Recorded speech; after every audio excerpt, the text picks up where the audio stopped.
الحمد لله رب العالمين والصلاة والسلام على رسوله الكريم أما بعد أعوذ بالله من الشيطان الرجيم بسم الله الرحمن الرحيم ولو أننا نزلنا إليهم الملائكة وكلمهم الموتى وحشرنا عليهم كل شيء قبلا ما كانوا ليؤمنوا إلا أن يشاء الله ولكن أكثرهم يجهلون۔ الحمدللہ آج 8ویں تراویح ادا کی گئی جس میں پارہ نمبر 8 کی تلاوت ہوئی۔ اس پارے کے اندر 2 صورتیں ہیں، سورۃ الانعام کا بقیہ حصہ اور سورۃ الاعراف۔ اس پارے کی پہلی آیت میں اللہ رب العالمین نے بیان فرمایا کہ اگر ہم لوگوں کی طرف فرشتہ اتار دیں، جیسا کہ لوگ کہتے ہیں کہ کوئی فرشتہ ہم کو نصیحت کرنے کیوں نہیں آتا، اللہ کے پاس سب سے مقرب لوگ فرشتے ہیں، تو ہم اگر ان کے پاس فرشتے اتار دیں، ان سے مردے اٹھ کر بات کرنے لگیں، وَكَلَّمَهُمُ الْمَوْتَى، بطور نشانی ان سے ہم مردوں سے بات کروا دیں، وَحَشَرْنَا عَلَيْهِمْ كُلَّ شَيْءٍ قُبُلًا، اور جو یہ مانگیں ساری چیزیں ہم ان کے سامنے سے انہیں لا کر وضاحت کے ساتھ دے دیں، مَا كَانُوا لِيُؤْمِنُوا، ان میں سے بہت کم لوگ ہی ایمان لائیں گے، إِلَّا أَن يَشَاءَ اللَّهُ وَلَكِنَّ أَكْثَرَهُمْ يَجْهَلُونَ، اکثر لوگ اس بات سے ناواقفیت ظاہر کریں گے۔ ناواقفیت کا مطلب ہم کو معلوم نہیں یہ کیا ہوتا ہے نا، جیسا کہ آج بھی مسلمانوں کے اندر بہت سارے ایسے لوگ پائے جاتے ہیں، قرآن کیا ہوتا ہے یہ ہمارے سمجھنے کا نہیں ہے، قرآن کیا ہوتی ہے یہ ہمارے سمجھنے کی نہیں، کیوں نہیں سمجھنے کی۔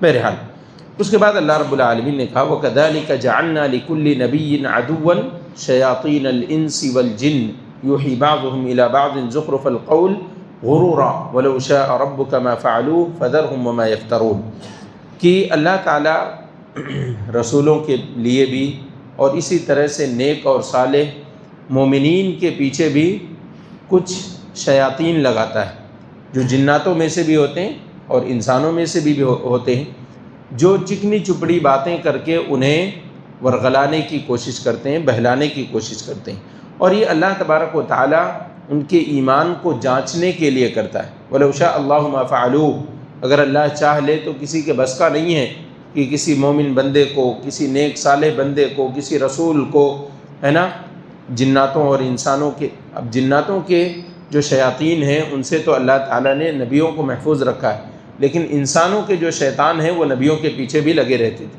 تو اللہ تعالیٰ نے کہا کہ یہ ان کے ایمان اور عزم اور ارادے کی پختگی اور ان کو اور مضبوط بنانے کے لیے ایمانی اعتبار سے ہم ایسا کرتے ہیں۔ اسی طرح سے اللہ نے کھانے پینے کی چیزوں پر اللہ کا نام لینے کا تذکرہ فرمایا فَكُلُوا مِمَّا ذُكِرَ اسْمُ اللَّهِ عَلَيْهِ إِن كُنتُم بِآيَاتِهِ مُؤْمِنِينَ، کہ اگر تم کسی چیز کو کھا رہے ہو تو اس پر اللہ کا نام لو، اور اللہ کے نبی صلی اللہ علیہ وسلم کا یہ معمول تھا۔ لیکن یہاں پر مقصود یہ ہے کہ وہ جانور، وہ ذبیحے جن کے تعلق سے شبہ ہو کہ آیا ان پر اللہ کا نام لے کر ذبح کیا گیا ہے یا نہیں، تو ایسی صورت میں بسم اللہ کہہ کر ان چیزوں کو کھایا جائے گا، جیسا کہ حضرت عائشہ رضی اللہ تعالیٰ عنہ کے پاس سوال کرنے والے سوال کرتے ہیں کہ اے اماں ہمیں بتائیے کہ ہمارے پاس اعرابی دیہاتی لوگ جو ابھی ابھی ایمان لے کر آئے ہیں ان کے طرف سے ہدیے آتے ہیں، یعنی گوشت آتا ہے، تو کیا ہم انہیں استعمال کر سکتے ہیں؟ یعنی یہ لوگ ابھی نئے نئے اسلام لائے ہیں، انہیں اسلام کے قوانین ضوابط سب اچھے سے معلوم نہیں، یہ پتہ نہیں اللہ کا نام لیتے ہیں یا نہیں لیتے ہیں، تو اللہ کے نبی صلی اللہ علیہ وسلم کے ارشاد کے مطابق حضرت عائشہ نے انہیں نصیحت کی کہ تم اس پر اللہ کا نام لیا کرو، کیونکہ اللہ کے نبی صلی اللہ علیہ وسلم کے دور میں بھی اہل کتاب کے ذبیحے آتے تھے اور آپ اس پر اللہ کا نام لے کر اسے کھا لیا کرتے تھے۔ اس سے یہ بھی معلوم ہوتا ہے کہ جو دکان والے ہوتے ہیں ان میں سے اکثر کیا 99.9% مسلمان ہی ہوتے ہیں، ذبح کرنے والے تو 100% مسلمان ہی ہوتے ہیں، تو کبھی ان کے بارے میں بھی ایسا مغالطہ ہو سکتا ہے، بھائی اس کے ہاں اتنی بھیڑ رہتی ہے، پتہ نہیں بسم اللہ اللہ اکبر پڑھنے کے بھی اسے مہلت ملتی ہے نہیں، تو ہم بسم اللہ پڑھ کر اس چیز کو کھا لیں گے، وہ چیز ہمارے لیے حلال ہو جائے گی۔ اس کے بعد اللہ رب العالمین نے یہ وضاحت کی کہ جو لوگ ظالم ہوتے ہیں ان کے اوپر ان سے بھی بڑے ظالم مسلط کیے جاتے ہیں، ہے نا، وَكَذَلِكَ جَعَلْنَا فِي كُلِّ قَرْيَةٍ أَكَابِرَ مُجْرِمِيهَا، کہ ہم ہر بستی کے اندر، اب بستی والے ظلم کرنے والے ہوتے ہیں تو ہم ان کے سرداروں کو بھی ظالم بنا دیتے ہیں، ہے نا۔ بستی والے کیا ظلم کرتے ہیں؟ رسول کی بات نہیں ماننا، اس کی معصیت کرنا، اللہ کے احکامات کو قبول نہیں کرنا، اللہ کے حدود کی پابندی نہیں کرنا۔ جب یہ ظلم کرتے ہیں تو ہم دنیاوی اعتبار سے ان کے اوپر ان سے بھی بڑے ظالم مسلط کر دیتے ہیں، جو ان کا جینا حرام کر دیتے ہیں۔ تو اللہ رب العالمین کی یہ روش رہی ہے کہ جب لوگ اللہ سے کٹ جاتے ہیں، ان کا تعلق اللہ سے کٹ جاتا ہے، تو پھر دنیاوی اعتبار سے وہ پریشان حال اور ہر جگہ روتے مارتے کٹتے نظر آتے ہیں۔ اس کے بعد اللہ رب العالمین نے مشرکین کے ایک غلط رویے کا تذکرہ کیا۔ وہ غلط رویہ یہ تھا کہ وہ یہ کرتے تھے کہ جب کھیتی میں بیج اناج ڈالتے تھے تو کچھ حصے خاص کرتے تھے کہ بھئی یہ ہمارے معبودوں کا اور یہ اللہ کا، ھذا للہ بزعمہم وھذا لشرکائنا، کہ اللہ کا ہے اور یہ ہمارے معبودوں کا ہے جن سے ہم سفارش کروائیں گے اللہ کے پاس۔ فما کان للہ فہو یصل الی شرکائہم، تو اگر ان کے شرکاء کے حصے میں پیداوار کم ہوتی تو اللہ تعالیٰ کے حصے کو اٹھا کر اپنے شریکوں کے حصے میں ڈال دیتے، اور کیا کہتے؟ اللہ تو غنی ہے، اللہ تو مالدار ہے، اللہ کو ہمارے مال کی کیا ضرورت۔ تو اللہ تبارک و تعالیٰ نے ان کے اس غلط رویے کو بیان کیا اور اس کے بعد کہا کہ اسی وجہ سے اللہ تبارک و تعالیٰ نے ان کی آنکھوں پر پٹیاں باندھ دی ہیں کہ یہ اللہ کو اپنے اناج دینے تیار نہیں ہے اور غیر اللہ کو اپنے اولاد بھی ذبح کر کے دے دیتے، اپنے اولاد بھی۔ وَكَذَلِكَ زَيَّنَ لِكَثِيرٍ مِّنَ الْمُشْرِكِينَ قَتْلَ أَوْلَادِهِمْ، اپنے اولاد کو قتل کر دیتے، یعنی نظر مانتے ہیں بھئی ان کے نام پر ذبح کر دیا، ان کے نام پر ایک بیٹا قربان کر دیا وغیرہ ذالک۔ تو اس طرح سے وہ اپنے ہی ہاتھوں اس طرح سے خسارے اور گھاٹے کا سودا کرتے ہیں۔ اسی طرح سے جب کھیت کی بات آئی تو اللہ رب العالمین نے یہاں کہا وَقَالُوا هَذِهِ أَنْعَامٌ وَحَرْثٌ حِجْرٌ۔ مشرکین کا ایک غلط طریقہ کھیتیوں کے بارے میں بھی ہوتا تھا کہ بھئی یہ جو کھیتی ہے یہ ہمارے شرکاء کے لیے، اس کو کوئی استعمال نہیں کرے گا، لا يطعمها الا من نشاء، اسے کوئی نہیں کھائے گا مگر یہ کہ جسے ہم اجازت دیں گے۔ اسی طرح سے ان کا ایک غلط طریقہ جانوروں کے تعلق سے ہوتا تھا، وقالوا ما فی بطون هذه الانعام خالصۃ لذکورنا ومحرم علی ازواجنا، کہتے تھے کہ یہ جو جنین یعنی پیدا ہونے والا بچہ ہے، یعنی یہ جو جانور حمل سے ہے، اس کے پیٹ میں جو ہے وہ کیا ہے؟ ہمارے مذکروں کے لیے، مردوں کے لیے، ومحرم علی ازواجنا، اس کو ہماری بیٹیاں یا ہماری عورتیں استعمال نہیں کریں گی۔ وَإِن يَكُن مَيْتَةً فَهُمْ فِيهِ شُرَكَاء، اب اگر وہ جانور مردہ پیدا ہوتا تو بھئی سب کھاؤ، یعنی اگر زندہ ہے اچھا ہے تو مرد کھائیں گے، اور اگر مردہ ہے جس سے طبیعت ہے نا بوجھل ہو رہی ہے، طبیعت نہیں ہو رہی کھانے کی، تو سب کو شریک کرتے تھے۔ تو یہ سارے غلط طریقے تھے۔ تو اللہ نے کہا قد خسر الذین قتلوا اولادہم سفہا، پھر وہی بات اللہ نے دہرائی کہ یہ کتنے بیوقوف لوگ ہیں جانوروں کے بارے میں، کھیتیوں کے بارے میں، اور اسی طرح سے غلے اور اناجات کے بارے میں اس طرح کی باتیں کرتے ہیں اور اپنی ہی اولاد کو قتل کرتے ہیں۔ وحرموا ما رزقهم اللہ افتراء علی اللہ، اور ان چیزوں کو اللہ کے بندوں پر حرام کرتے ہیں جو اللہ نے حلال کی تھی، ہے نا۔ بھائی کسی بھی کھیتی کو کیوں آپ قید لگائیں گے کہ اسے صرف ہم ہی جسے چاہیں گے وہ استعمال کر سکتا ہے، یا غیر اللہ کے نام پر اسے چھوڑ دیتے تھے، ایسے ہی جانوروں کو چھوڑ دیتے تھے، تو یہ اللہ تبارک و تعالیٰ کو پسند نہیں ہے۔ کچھ ایسے جانور بھی ہوتے تھے ان کے پاس جو یہ غیر اللہ کے نام پر چھوڑتے تھے، تو جب خانہ کعبہ جانا ہوتا تو اس پر سواری نہیں کرتے، ہے نا۔ یہ بھی ایک سفاہت تھی، یہ بھی ایک بیوقوفی تھی ان کی۔ اسی طرح سے اللہ رب العالمین نے کھیتی پر زکوٰۃ کا مسئلہ بیان کیا۔ زکوٰۃ کا مسئلہ یہ ہے کھیتیوں پر کہ کھیتی میں زکوٰۃ ان چیزوں پر واجب ہے جو چیزیں قابل ذخیرہ ہوں، یعنی ان کو اسٹاک کیا جا سکتا ہو۔ اگر اسٹاک نہیں کیا جا سکتا ہے جن چیزوں کو، ان پر زکوٰۃ نہیں ہے۔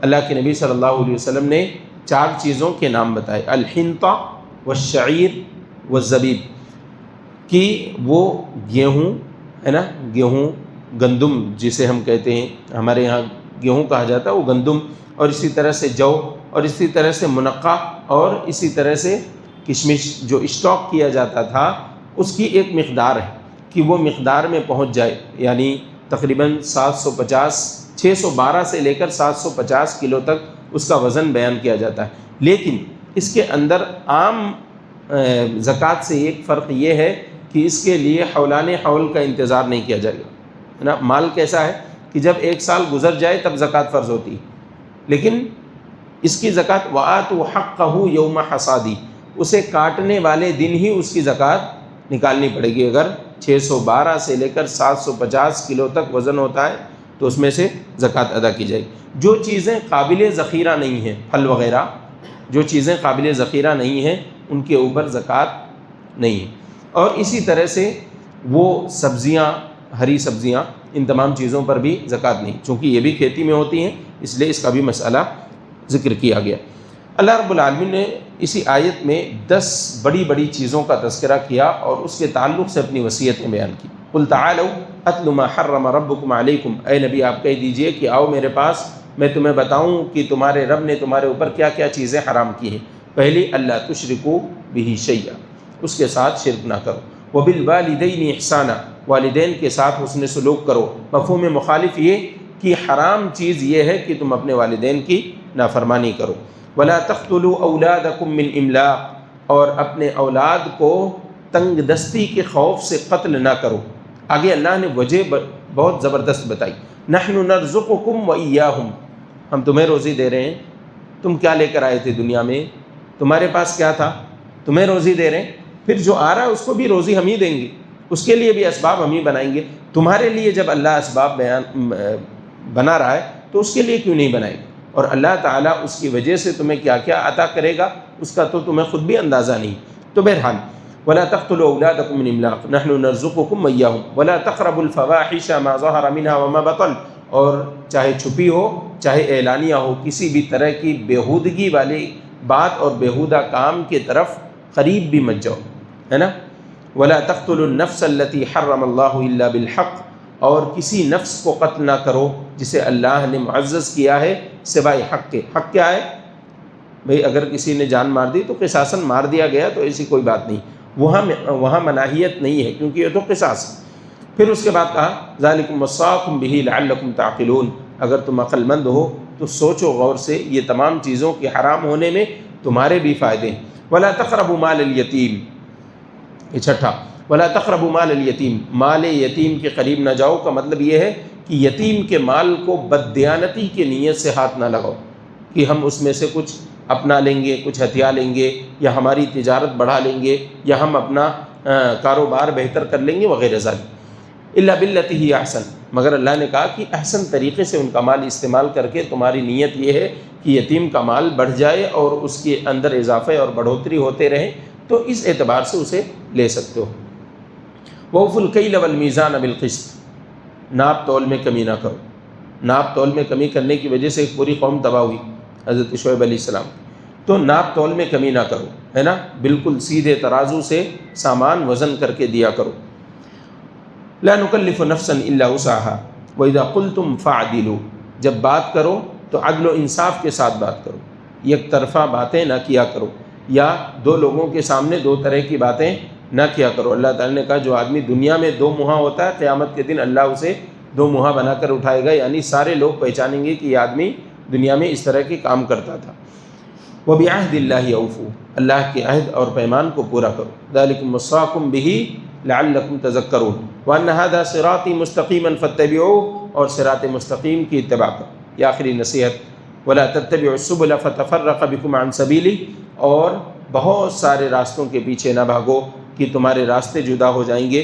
ذَلِكُمْ وَصَّاكُمْ بِهِ لَعَلَّكُمْ تَتَّقُونَ، یہ ذَلِكُمْ وَصَّاكُمْ پڑھنے والوں کو معلوم ہے کہ کیسے یاد رکھنا پڑتا ہے، کہ پہلے تعقلون ہے کہ پہلے تتقون ہے کہ پہلے تذکرون ہے۔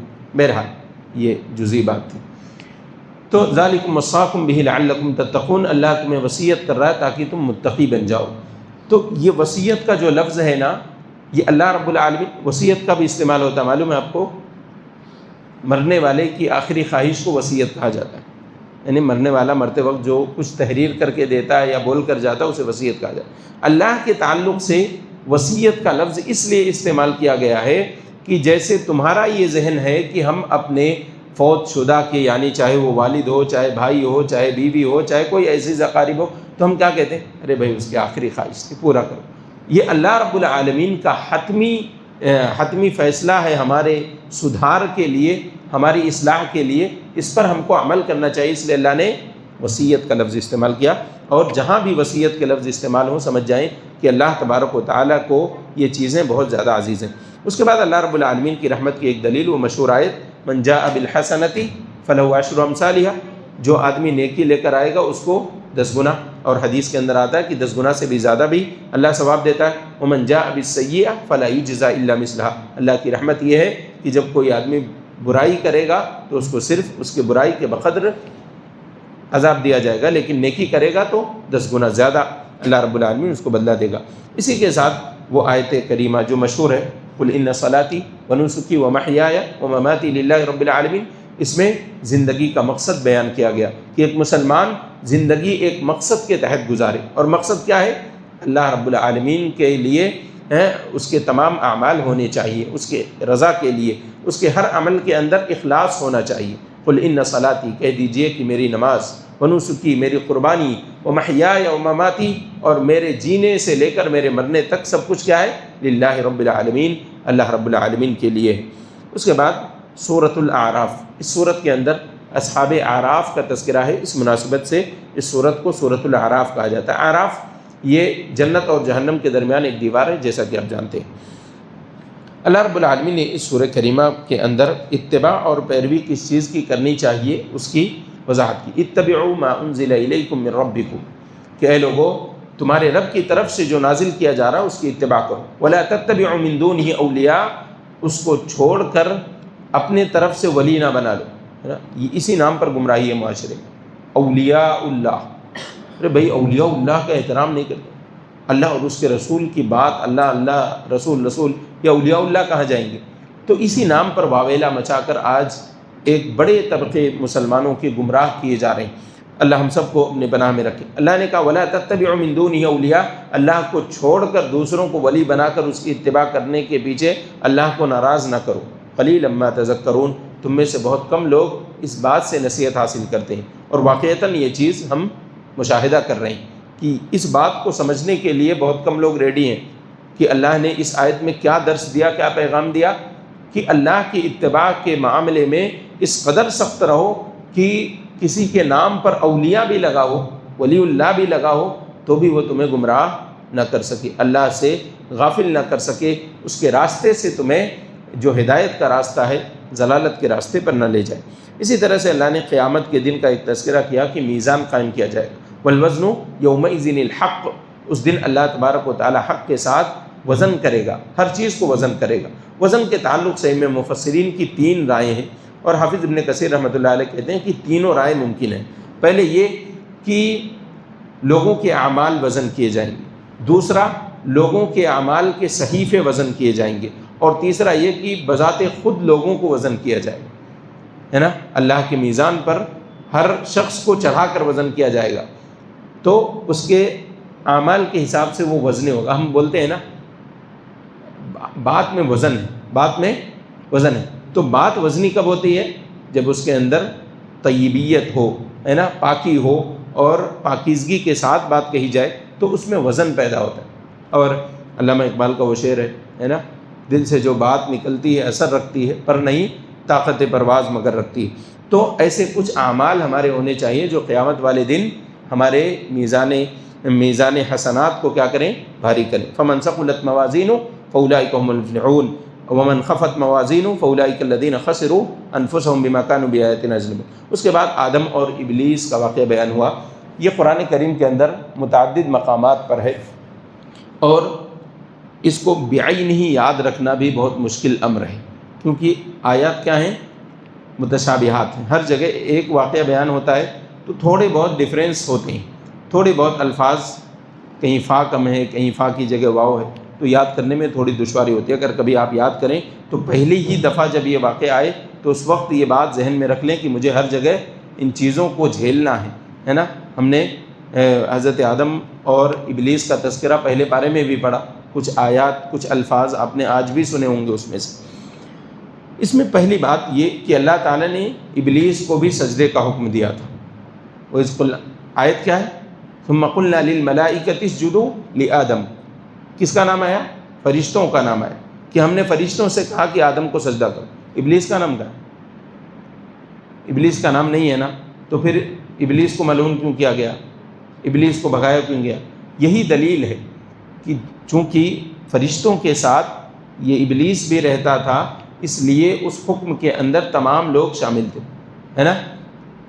اب کہیں پر اعلان ہوتا ہے بھئی گاؤں کے سبھی حضرات سے مراد کیا ہوتا ہے؟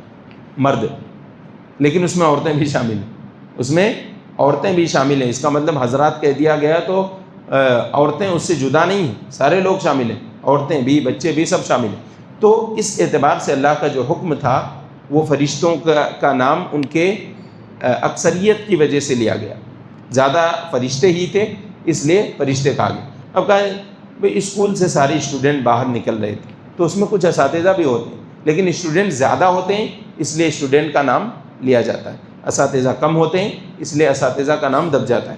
تو جب کوئی چیز زیادہ ہو تو اغلبیت اور اکثریت کی بنیاد پر اسی کا نام لیا جاتا ہے۔ تو وہاں ابلیس بھی ساتھ میں تھا اور وہ بھی حکم میں شامل تھا۔ اگر حکم میں شامل نہیں ہوتا تو اللہ تعالیٰ اس کو پھٹکار کیوں دیتا، اس سے پوچھتا کیوں کہ تم نے سجدہ نہیں کیا۔ سجدہ نہ کرنے کی دلیل اس نے بیان کی۔ دلیل کیا بیان کی؟ انا خیر من خلقتنی من نار وخلقتہ من طین، میں آگ سے بنا ہوں، میری فطرت اوپر جانا ہے، میری فطرت میں تواضع نہیں ہے نا، میری فطرت میں جھکنا نہیں ہے، یہ تو مٹی سے بنا ہے جو پیروں تلے روندی جاتی۔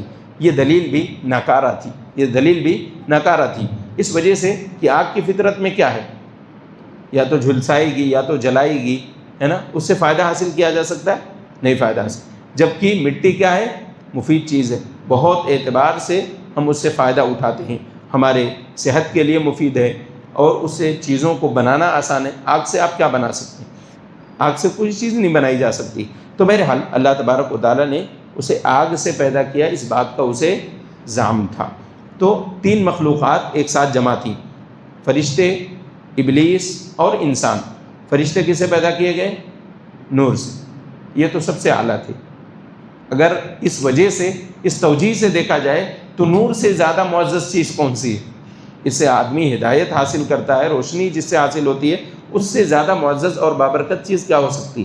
تو فرشتے کہہ سکتے تھے کہ بھائی میں اس سے بہتر ہوں، ہے نا۔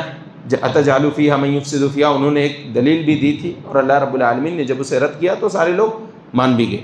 اس کے بعد ایک بات یہاں پر پوائنٹ کے طور پر آپ کو بتا دوں کہ قال انک من المنظرین، قال انظرنی الی یوم یبعثون۔ ابلیس نے کیا کہا جب اللہ نے کہا کہ یہاں سے بھاگ جا، تو اس نے کیا کہا؟ اے اللہ مجھے قیامت کے دن تک مہلت دے دی۔ اللہ نے کہا انک من المنظرین، جا تجھے مہلت دی گئی۔ گویا کہ ابلیس کو معلوم ہے کہ دعا کس سے کرنی چاہیے؟ اللہ سے۔ بھلے سے اللہ ناراض ہے لیکن دعا اسی سے مانگنی۔ اللہ ناراض ہے نا، کتنا سخت ناراض ہے کہ کہہ رہا ہے کہ یہاں سے بھاگ جا، پھر بھی دعا اللہ ہی سے کر رہا ہے۔ تو ابلیس سے ایک سبق مل گیا نا ہم کو، ابلیس سے بھی کچھ سیکھیے۔ ابلیس نے ہم کو سکھایا کہ گرچہ اللہ ناراض ہو دعا اسی سے کرو۔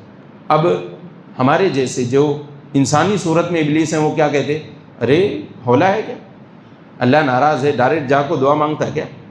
ایسا کر جا پہلے فرشتوں سے اللہ راضی ہے نا، فرشتے بات مان گئے تو اس سے بول، وہ دعا کریں گے تب تمہاری بات۔ تو یہ جو ہمارا جو انڈائریکٹلی جو سرفیس چلتا ہے نا، اس کے اندر بہت ساری گمراہیاں ہیں، اس سے مجھے اور آپ کو سبق لینا چاہیے۔ اس کے بعد یہ بھی بتایا ابلیس نے کہ جنت کا ایک ہی راستہ ہے۔ قال فبما اغویتنی لاقعدن لهم صراطک المستقیم۔ تھوڑا بہت ابھی ابلیس سے ہم سیکھیں گے، دو تین باتیں اور۔ قال فبما اغویتنی لاقعدن لهم صراطک المستقیم، اے اللہ اس کی وجہ سے تو نے مجھے راد درگاہ کیا، یہاں سے بھگایا ہے، تو میں ان کے گمراہی کا سامان تیرے صراط مستقیم پر کروں گا۔ لاقعدن لهم، میں تیرے صراط مستقیم پر بیٹھوں گا، ان کے گھات میں بیٹھوں گا۔ اچھا، بیٹھنے کا تذکرہ کیا، کھڑے ہونے کا تذکرہ نہیں کیا، کیونکہ کھڑا رہے گا تو دور سے نظر آئے گا نا، تو بیٹھا رہتا ہے تو کچھ نیکیاں کرواتا ہے۔ پھر اس کے بعد کی جو گمراہی ہوتی ہے وہ بڑی خطرناک ہوتی ہے، کیونکہ آدمی کو جب نیکی کا زام لگ جائے تو اس کے آڑ میں بہت گناہ کرتا ہے۔ ارے میں تو پہلی صف میں نماز پڑھتا ہوں، کسی کا ایک دو پلاٹ غصب کر لیا تو کیا ہوتا ہے نا، میرے پیچھے تو اتنے سارے لوگ چلتے ہیں، میں نے دھوکہ دے دیا 10-5 لوگوں کو تو کیا ہوتا ہے، 4 لوگوں کی ہدایت کا بھی ذریعہ بن رہا ہوں۔ تو 10-15 لوگوں کو گمراہ بھی کر سکتا ہوں، کر دوں تو کیا حرج ہے، یہ 4 لوگوں کی رہنمائی اور ہدایت میرے کام آ جائے گی۔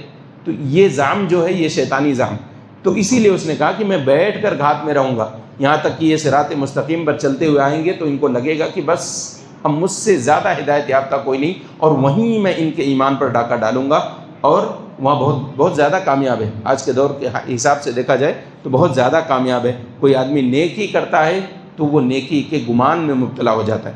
اسی طرح سے ابلیس یہ بھی بتا رہا ہے کہ جب کسی چیز کے بارے میں دائمی طور پر عذاب مل جائے تو ایک کی سزا سارے لوگوں سے اس کا بدلہ وصول کیا جاتا ہے۔ سزا غلطی کس کی ہے؟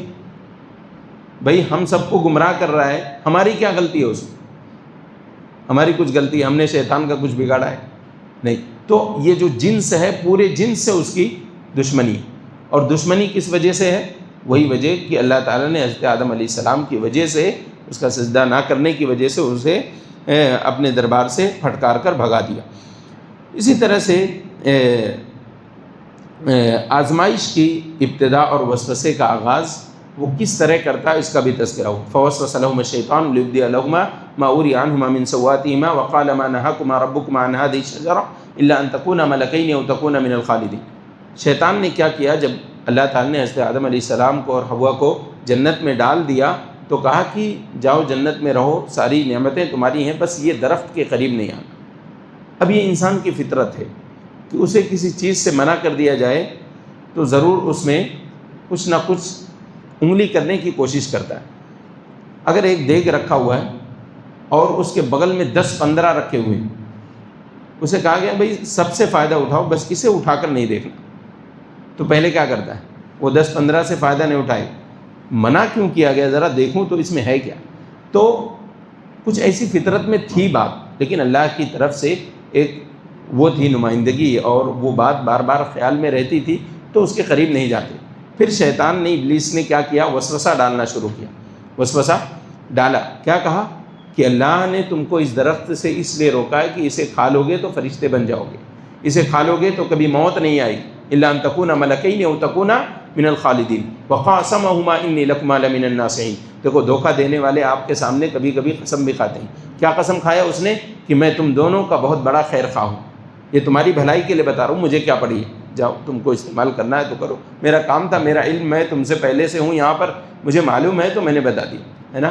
جیسے کالج کے اندر ہے نا سینئر لوگ جونیئر پر آ کر وہ دکھاتے ہیں نا رعب، ویسے ہی اس نے دکھایا، کہا میں تم سے پہلے سے ہوں یہاں، سب مجھے معلوم ہے، اب یہ تمہاری خیر خواہی ہے، تمہارے لیے میرے لیے دل میں ہمدردی ہے، اس لیے آ کر بتا دیا، تمہاری مرضی کرو نا۔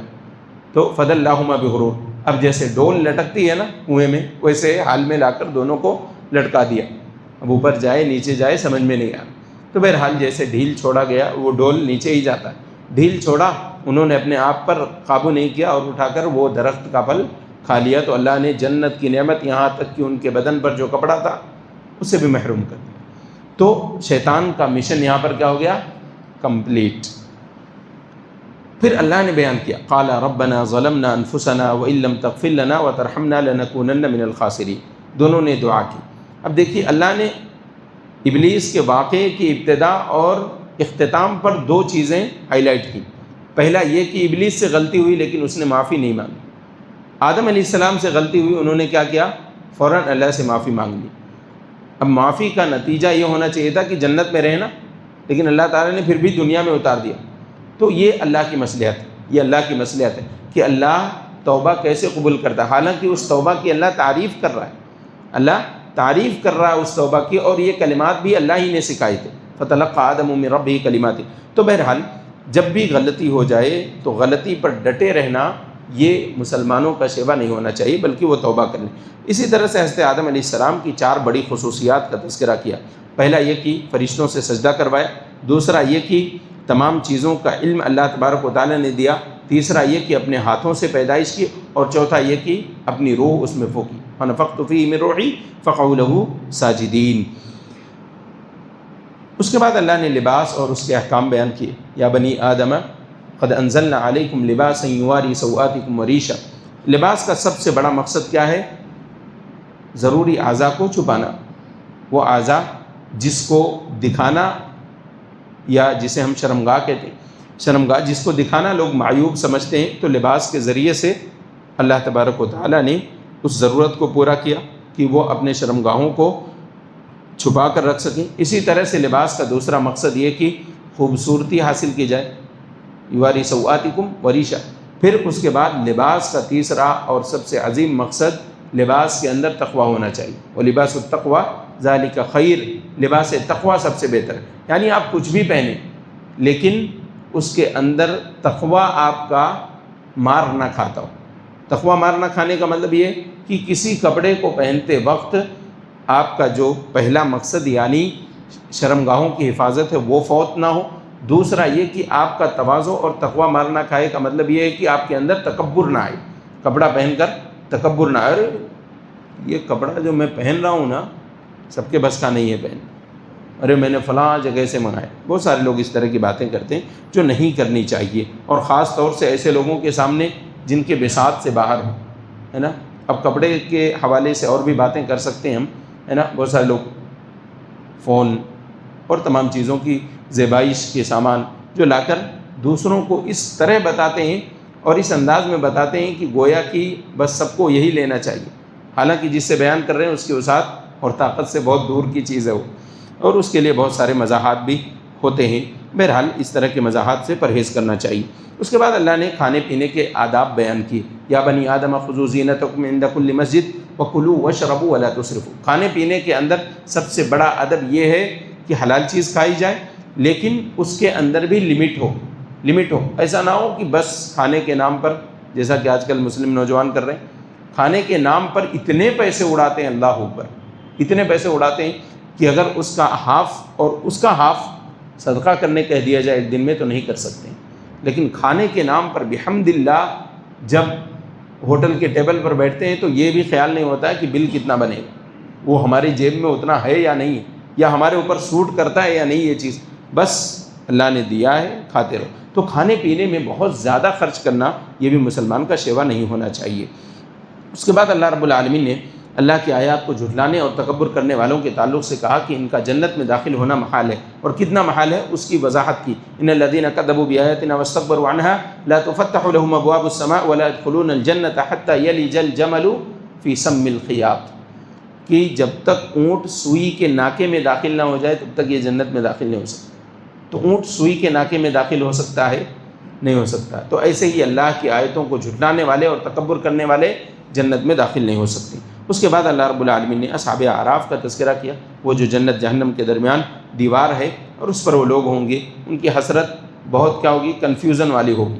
جہنم کی طرف دیکھیں گے تو اللہ نے جہنم سے بچا، پھر جنت کو دیکھیں گے تو حسرت کریں گے، کاش کہ ہم بھی وہ عمل کر لیتے جن کو یہ لوگ کر کے جنت میں داخل ہو گئے، اگر ہم نے بھی کیا ہوتا تو ہم بھی جنت میں ہوتے۔ تو جہنمیوں کے محرومی کی بھی انتہا اللہ نے وہاں بیان کی۔ وَنَادَىٰ أَصْحَابُ النَّارِ أَصْحَابَ الْجَنَّةِ أَنْ أَفِيضُوا عَلَيْنَا مِنَ الْمَاءِ أَوْ مِمَّا رَزَقَكُمُ اللَّهُ، ہے نا، بھوک لگی ہے، ہتھیلیاں سوکھی جا رہی ہیں، لیکن پہلے کیا مانگ رہے ہیں کہ اے جنتیوں تھوڑا بہت پانی ہمارے اوپر بہا دو، أَوْ مِمَّا رَزَقَكُمُ اللَّهُ، اور جو روزیاں تمہیں دی گئی ہیں اس میں سے کچھ تو دے دو۔ قَالُوا إِنَّ اللَّهَ حَرَّمَهُمْ عَلَى الْكَافِرِينَ، کہا کہ نہ تو پانی نہ دانا، دونوں چیزیں جہنمیوں پر، کافروں پر حرام کی اللہ نے۔ اس کے بعد اللہ نے دعا اور اس کے آداب کا تذکرہ کیا، ادعوا ربکم تضرعا وخفیہ انہ لا يحب المعتدین، کہ اللہ رب العالمین سے تضرع کے ساتھ گڑ گڑا کر اور خفیہ طور پر اللہ سے دعا کرو۔ اس کا مطلب یہ نہیں کہ جہرن دعا نہیں کی جا سکتی، یہ دعا کا بہتر ادب ہے کہ خفیہ طور سے اللہ سے دعا کی جائے، لیکن اگر ضرورت یہ تقاضا کر رہی ہے کہ بھئی دعا جہری طور پر زور زور سے مانگی جائے تو زور سے بھی دعا مانگی جا سکتی ہے، اس میں زور سے دعا کرنے کی ممانعت نہیں ہے۔ انہ لا يحب المعتدین، اللہ حد سے آگے بڑھنے والوں کو پسند نہیں کرتا۔ یعنی دعا کرتے وقت جب بھی جہری دعا کریں تو اتنی جہری نہ ہو کہ ایسا یعنی بد تہذیبی نظر آئے۔ اس کے بعد اللہ رب العالمین نے کچھ انبیاء کرام جس میں حضرت نوح علیہ السلام، حضرت ہود علیہ السلام، اور اسی طرح سے حضرت صالح علیہ السلام اور حضرت لوط علیہ السلام، ان اقوام کا تذکرہ کیا۔ سبھی نے اپنی دعوتیں پیش کی لیکن قوم کا حال کیا تھا؟ وہی تھا کہ وہ اپنے آبا و اجداد کے دین کو سب سے افضل اور سب سے فاضل دین سمجھتے تھے، اور اس کے آڑ میں آ کر انہوں نے نبیوں کی تکذیب کی، اور اللہ رب العالمین نے ان پر طرح طرح کے عذاب نازل کیے۔ سورہ کریم پارے کے آخری آیات میں حضرت شعیب علیہ السلام کی قوم کا تذکرہ ہوا جو ناپ تول میں کمی کرتی تھی۔ پھر اللہ رب العالمین نے اس تذکرے کو بھی پارہ نمبر 9 کے اندر بھی مزید بیان کیا، اور اس کے بعد نصیحت کی، جو انشاءاللہ ہم کل پڑھیں گے۔ اللہ سے دعا ہے اللہ تبارک و تعالی ہم تمام کو کہنے سننے سے زیادہ عمل کرنے والا بنائے، نیک اعمال کی توفیق عطا فرمائے، برے اعمال سے ہم سب کی حفاظت فرمائے۔ الہ العالمین، ہم نے تیرے راستے میں جو کچھ نیکیاں کی انہیں قبول فرما، ہمارے لیے ذخیرہ آخرت اور نجات کا ذریعہ بنا، آمین۔ اقول قولی ھذا استغفر اللہ لی ولکم ولسائر المسلمین فاستغفروہ انہ هو الغفور الرحیم، وآخر دعوانا ان الحمد للہ رب العالمین۔ السلام علیکم۔